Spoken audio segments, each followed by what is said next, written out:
Interesting topics, engaging conversations, inspiring messages, making a difference. It's life, health, family, marriage, divorce, and so much more.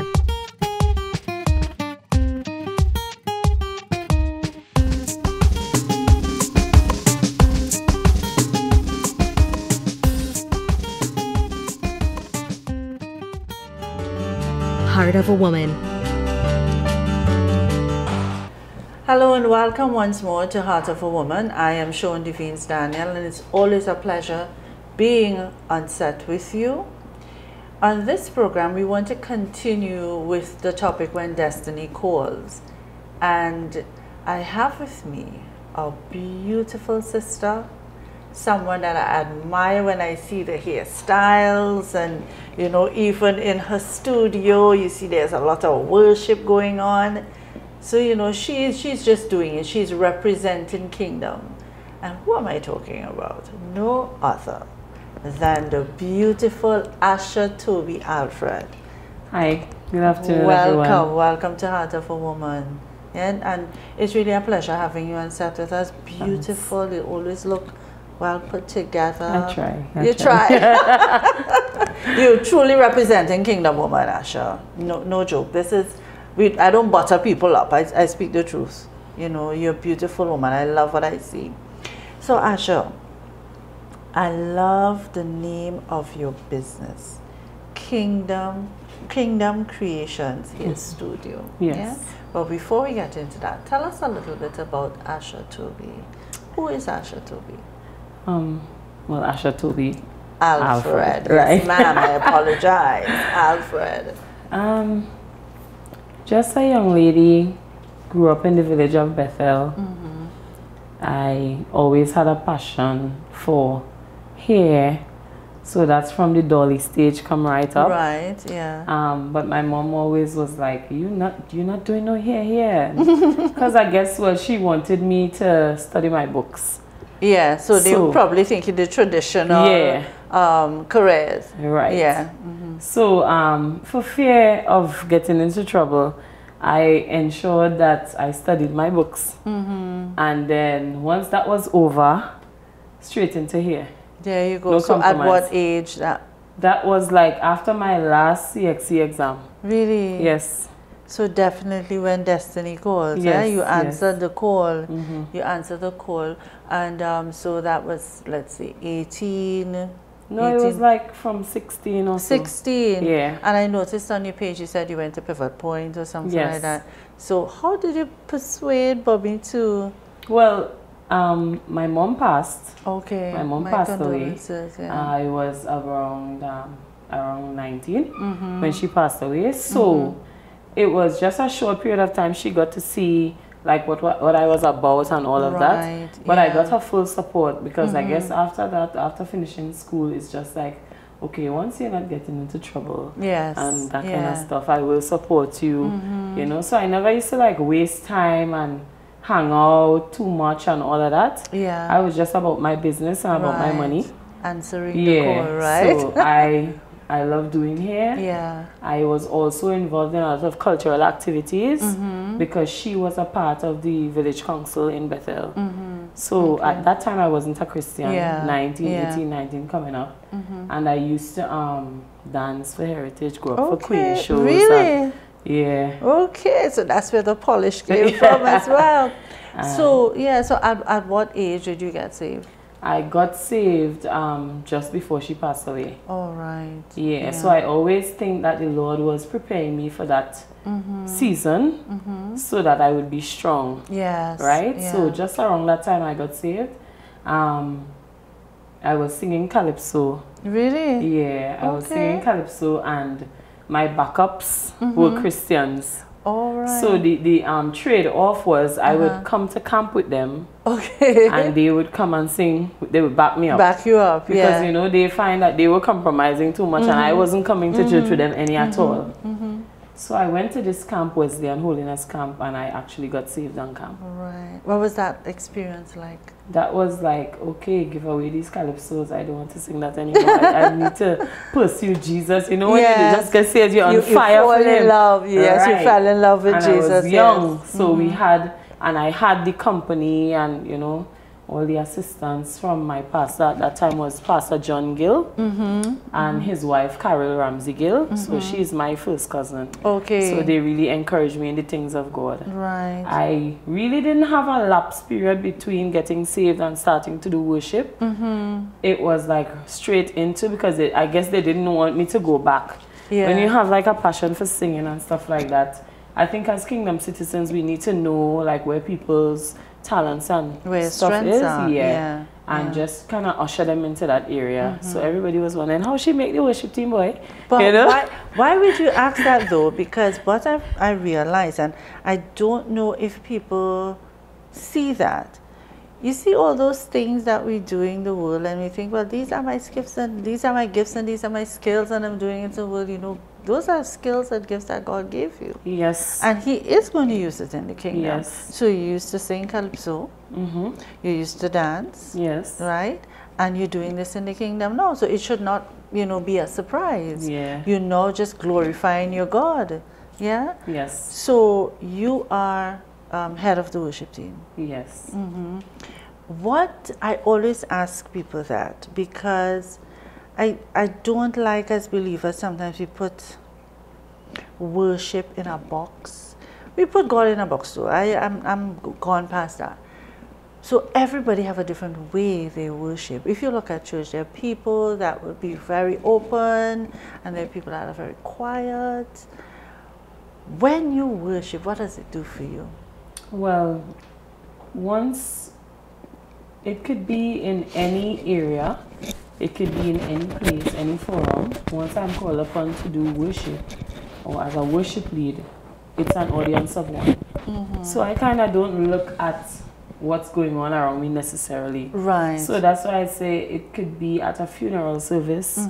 It could be at in a your graduation, studio. in my studio. Yeah. It's me and God, really. Amen. So Amen. I think people also are very encouraged by that, because normally during worship, some people get distracted. Yes. And once you as the worship leader, you know, you are focused, it helps people to also get ushered into the presence of God. So because I always wonder about that. Sometimes you go to church and you can tell when people did not. I know it may sound, no, not that. Do you think you should practice? You should do a rehearsal if you know you have to lead worship? Well, my husband and I, we lead the worship together. So he does the band, that's the music part, and we do the vocals, and we practice. I think you should. Yeah, we you practice. know, you can tell sometimes when you go to church that people did not do any form of practicing, no rehearsals, because nothing. I have a pet peeve about singing off or a musician playing off key. Yeah. He does have the same thing, so he could relate to it. But when we practice, we don't necessarily do like a rigid practice, like these are the songs we are going to do or whatever.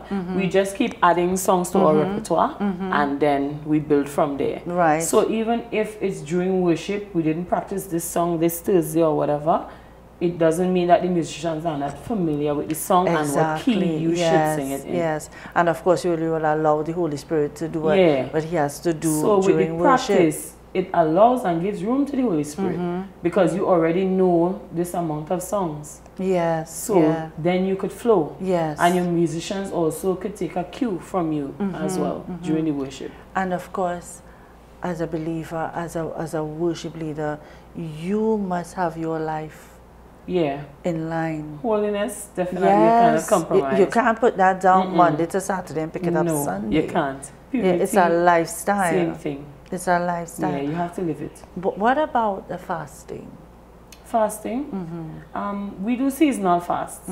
Sometimes we fast as a worship team. Sometimes we fast as a church periodically. And then there is a one-day fast per week. So I think you could juggle how you want to do it. Prayer and fast. Yes. But you might fast for a specific need. Or you could fast with your church or a team of people. Yeah. Yeah, and I do believe too that as kingdom citizens, but I love that, as kingdom citizens, you must know your role. What God called you to do. Yeah, that is essential. It is very important, Asha, because I think that's where a lot of fighting and bickering and jealousy comes in the kingdom when people don't know. It also keeps you focused, because if you don't know, then you could be distracted by every woman fancy that comes along. Yeah. But if you are focused and you have a vision, you know, he says in his word, without a vision, my people perish. Yes. And if you don't have that vision for your life, or that purpose or plan that God has for you, you don't know it, right? You could really get distracted and go in the wrong direction. Because you want to fit in everywhere, and we have a lot of square pegs in round holes, eh? No, that is true. I mean, you're saved, yes, and you love the Lord, yeah, but I think we really need to listen. What has God called me to do? What has God called me to do? You know, if you don't know, you can definitely get yourself confused and tied up and get involved in things you should not get involved in. That's what I'm saying. So everything that comes along, you would want to get into. I tell you this, when I just got saved, you didn't know, you know you love the Lord, you're on fire, you have so much of passion, you'll join choir. Yes, I did. I joined the choir, that was in Scarborough Church. But you know what? I can't sing, like I wouldn't go and sing, you know. The fellowship. But girl, the fellowship was awesome. And would you believe, as a young believer, it helped me to grow. Yeah, it would help you to grow. It helped me to grow. It helped me in my prayer life. It helped me in my worship. So yeah, I mean, if as a young believer, get involved one time and find out what your niche is. Yeah, at that time I think you would seek God's face and say, you know, what Father, what do you want me to do? Yeah. So I do believe. You laugh and I say, yeah, I can't sing. I sing in the shower. You could pull it off though. You could pull it but off. Girl, when you can make up yourself a little bit. Choir is the right place. Choir is the right place for that. And you can make up yourself a little bit, you know. I remember the older, the guys used to, the musicians used to say, girl, we love when you come choir, you know, because I was like a little hype girl, you know. No, I can't sing too good, but I can hype a little bit. So that was interesting. So let's talk a little bit about marriage, because you're married. Yes. You're married. So tell us the husband's name. Andre Alfred. I know you want to say something to Andre Alfred right now. You know I love you, so yeah. You said that too easy. You can send a little kiss to him, you know. We can do that on this program. Teddy bear. Oh!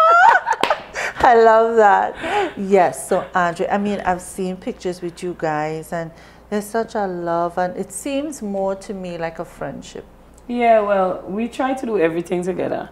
I know that some people, they think, oh, I need to have my own way, and he has his own way, but we do almost everything together. That's good. Especially being self-employed, and he's also self-employed as well. Right, yeah. We make time. So even though my customers have me for a period of time, once I'm done with that, I'm with Andre. Before that, I'm with Andre. Yes. Work out together. Very good. We go to different functions together, meetings, church, whatever it is, together. And that is it. And I love that, together. And you said people think that you need to do whatever. I believe, yeah, you know, you're still an individual. Yeah. So you need to have your own stuff going on, but that together, that's the same thing.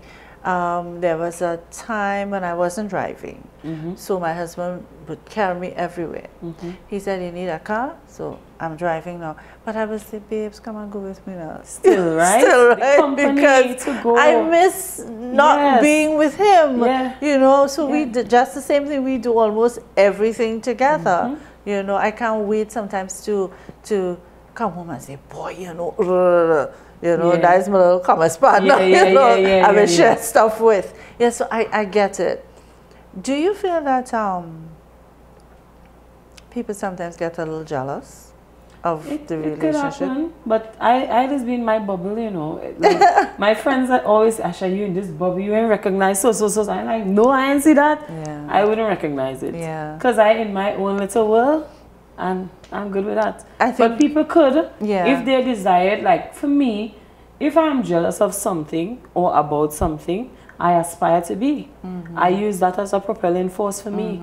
if people look at jealousy in that kind of way, like the good kind of jealousy, oh gosh, I really envy her, you know, think. Okay, we'll try to be like that now. Yeah. No, you will jealous or envy and sit there and continue and let it turn something black in your heart. And bitter. No, let it become one of your things on your bucket list or whatever the case may be. Okay, guys. So, Asha, we're taking a quick break and we'll be right back. Heart of a Woman.